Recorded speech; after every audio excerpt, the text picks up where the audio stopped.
Well, we're back at St Ives this week. This is right up the top end, right up the very shallowest end.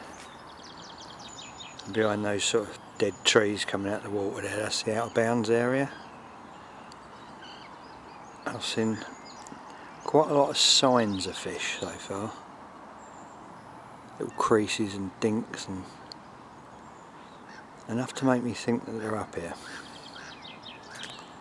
The only problem is, it's a bird nightmare up here. It's so shallow. But I've been all down the other end where the wind's pumping into the bottom bank, and there's absolutely no signs of carp at all. I think they're out there in them trees. I'm going to go and get my kit, work my way around to the side there, up to that last little swim called Hole in the Bush, and have a go for them. Be rude not to.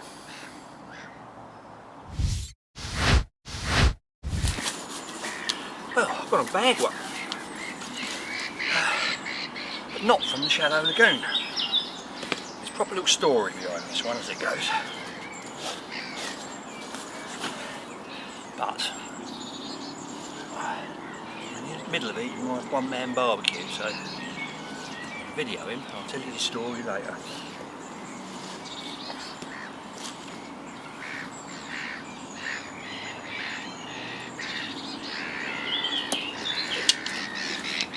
Very pretty.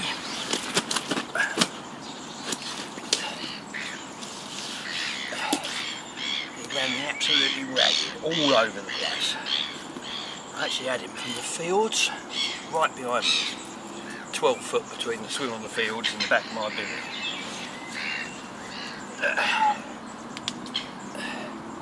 Look at him, he's a proper pretty little one, isn't he?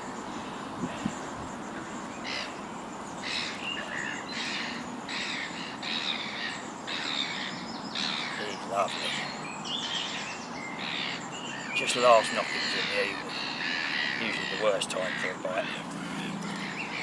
He's beautiful.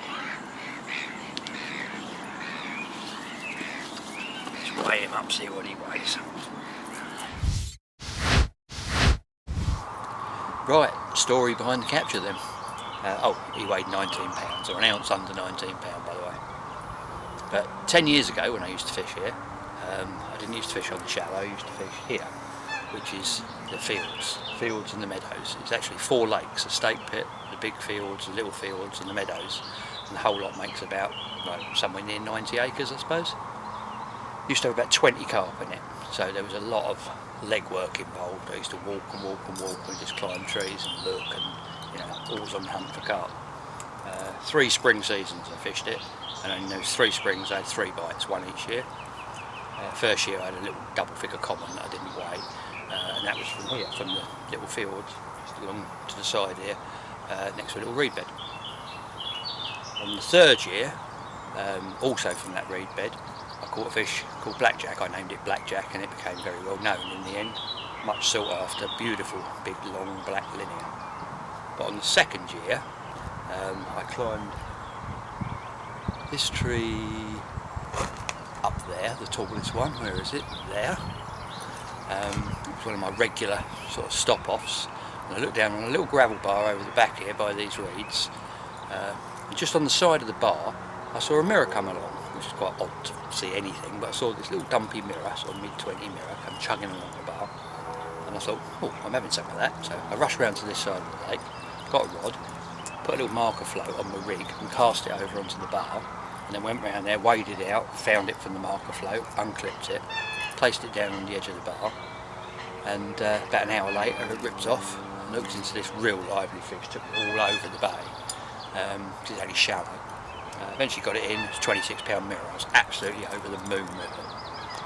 Anyway, today I popped up the shops and on my way back I thought, I know what I'll do, I'll go over there and I'll climb that little tree. It's been 10 years since I've been over there. You have to wade across a little gap onto like a little island bit. So anyway, I went out there and I climbed the tree. Like I say, 10 years since I've been up here, all the branches were still the same, all the same footholds and that. Got up, looked down on the little bit of gravel, and there's not one but 3 mirror carp there on the same little spot that I caught the 26 foot. So it's just too good to be true, really. I mean, bear in mind the lake's been stocked since then, so it's no longer a 20 fish lake. It's got quite a lot of, well, a fair head of fish in there, but still, it's still a big lake and 4 different lakes interconnected. Anyway, I see these 3 fish there, so come running round here, same spot. Didn't bother with the marker float and everything. I remembered the spot even though it was 10 years ago. Put it out there, donk, straight on the side of the bar, set up a rod there, just sat behind it making a little barbecue, and bang, away it went. It was unbelievable. And it did exactly the same as the one did 10 years ago. It shot off down the bottom of the bay, hit the surface, went all up the tree line, run me ragged all over the place. And I got him in, he was that beautiful little 19 pounder. It's great. I love it. Brilliant.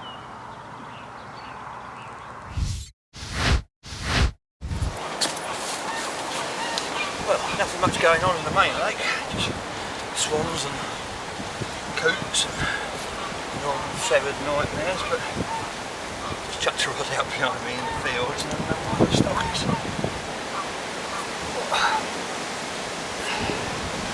That's the one.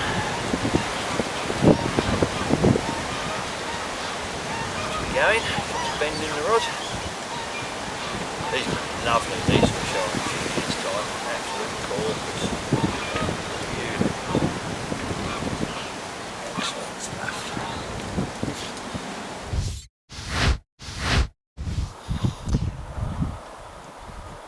Well, I've actually managed to get myself in the cop swim, which is pretty much unheard of, because it's always occupied. In fact, I've never seen it empty. It's the guy was leaving this morning, so I sort of booked in behind him, and I must be completely honest here, I have come in here just because I don't know if it's a good thing really, but it's done about, I don't know, got to have done 75% of all the fish this year. Gives you a massive area of water, got all that island out there and all the water in between, out to the right where you can't reach from anywhere else on the lake. It's an incredible swim, or incredible placed swim. You need all the extra long sticks, and I've had to find some old buzzer bars in the bottom of the bag, sort everything out, but you've got to be quite confident really, seeing as it's done so many fish. Lethal for underwater snags and bricks and stuff for me to fall over, so no doubt I'll end up in the pond at one stage or another. But yeah, I'm going to wade out there and put some bait out, I think.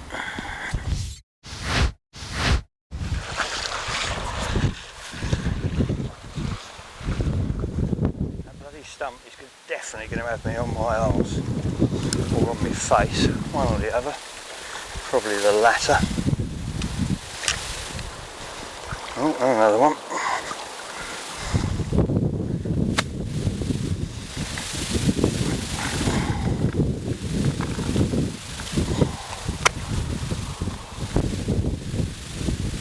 Well, a bit of a crosswind for this lark.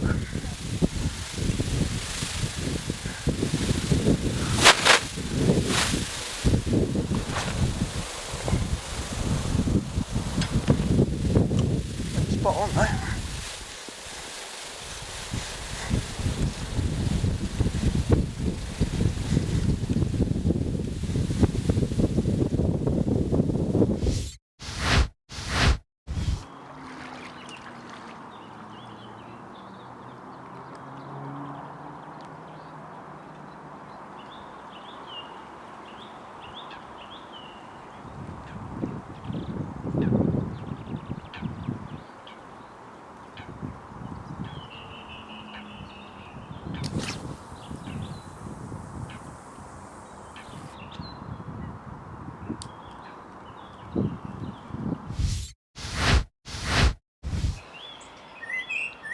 Well, it's Wednesday morning, it's about 5:30. as I've just found out to my horror, because I've been up for about an hour and a half, had my breakfast, couple of cups of tea. I thought it was much later than that. But the birds in this little copse seem to start at an ungodly hour of the morning. There's a couple of starlings behind me that are imitating absolutely everything they can, including the odd bite alarm. It was an uneventful night, but for once the wind's actually stopped. It seems to have been windy for weeks. It's nice and calm this morning. I haven't seen any fish yet.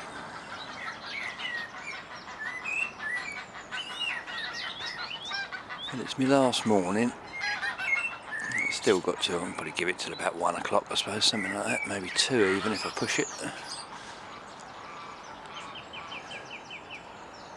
Just hope for a last minute fish to save the session.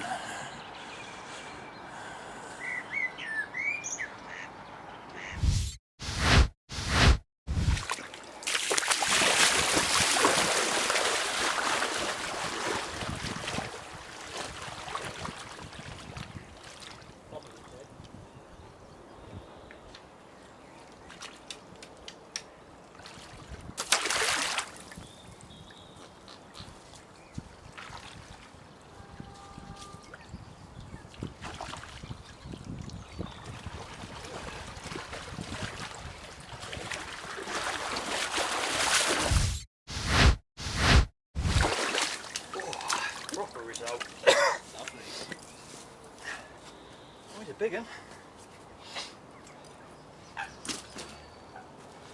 Nice big cod.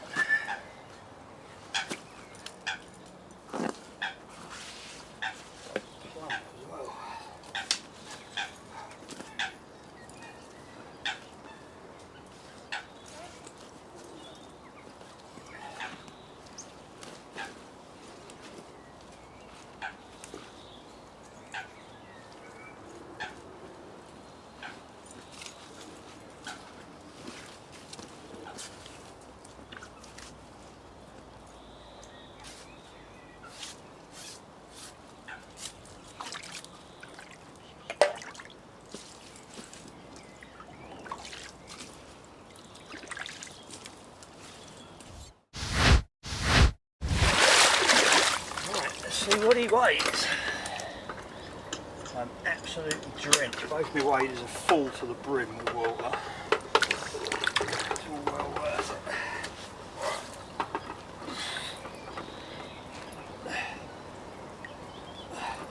it. 34 and a half. Lovely. Common.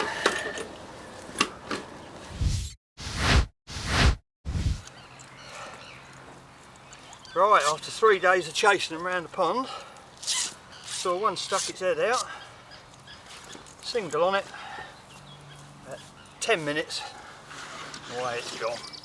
And it always the way, eh? Well, 34 and a half common.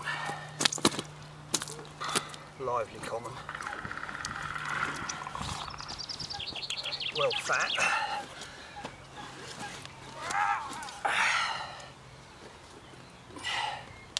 There he is. Look at him. What a corker. On my last morning. Well, it might be my last morning. I'll make that phone call to the missus in a minute. Offer her anything she wants, as long as I don't have to come home till tomorrow. Could be an expensive night.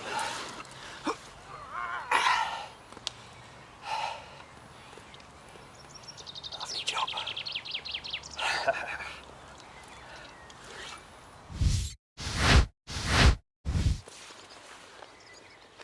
Well, they say every picture tells a story, and that little sunset tells the story that I'm still here. All went well with the wifey chat. She was good for me to stay. I thought, well, it would be rude not to, really. Having a fish just as you're packing up, you never know what you're missing, do you? And you might notice as well that once again I've moved swims. I think I've got some sort of moving disease. But the fish I had, this morning, I had by casting sort of down the lake into open water. And later on I slung a marker out there and walked along the bank and had a better look at it and thought I actually get a better angle from here. And also if I hook one from here I can land it without having to wade down the bar like I did for the last one. Takes the snags out of the equation. So basically I'm all set. Just put 3 singles out there. Roughly in the area I had to fish. All in a line at the same distance and see what the night and the morning brings. But if they turn up this morning, oh, I've just seen one. I don't know whether you'd have seen, oh, and again. I don't know whether you'd have seen that. That was, where are we? Out here, there's a set of pads about there, and the fish showed just behind it, twice. Unfortunately, that is in the swim I've just moved out of. That's not a good thing.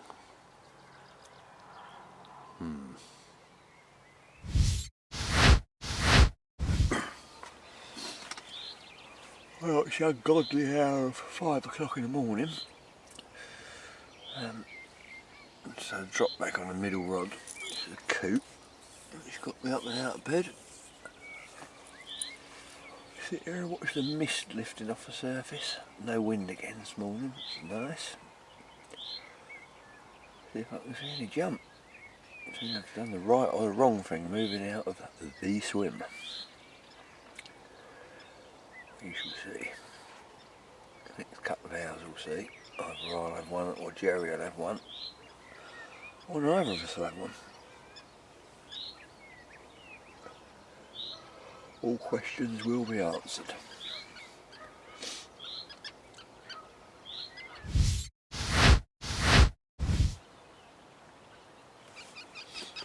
I reckon someone's looking tired, isn't he? I think the extra night's done him.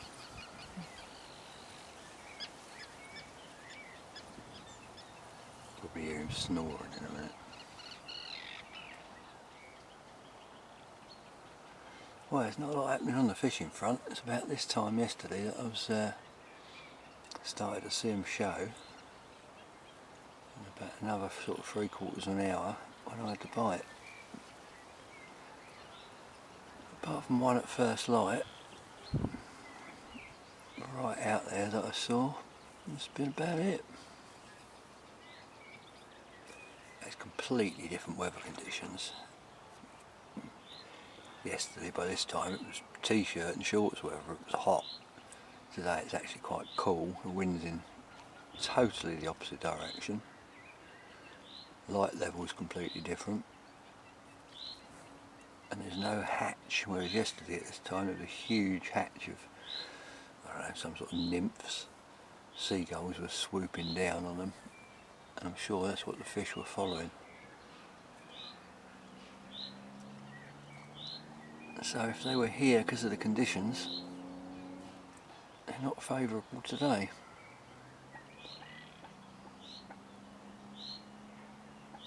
Oh well, it was worth a go. You never know, there's still time. It might be something else, might be something on the bottom they like. I'm going to give it another couple of hours and then do one, I think.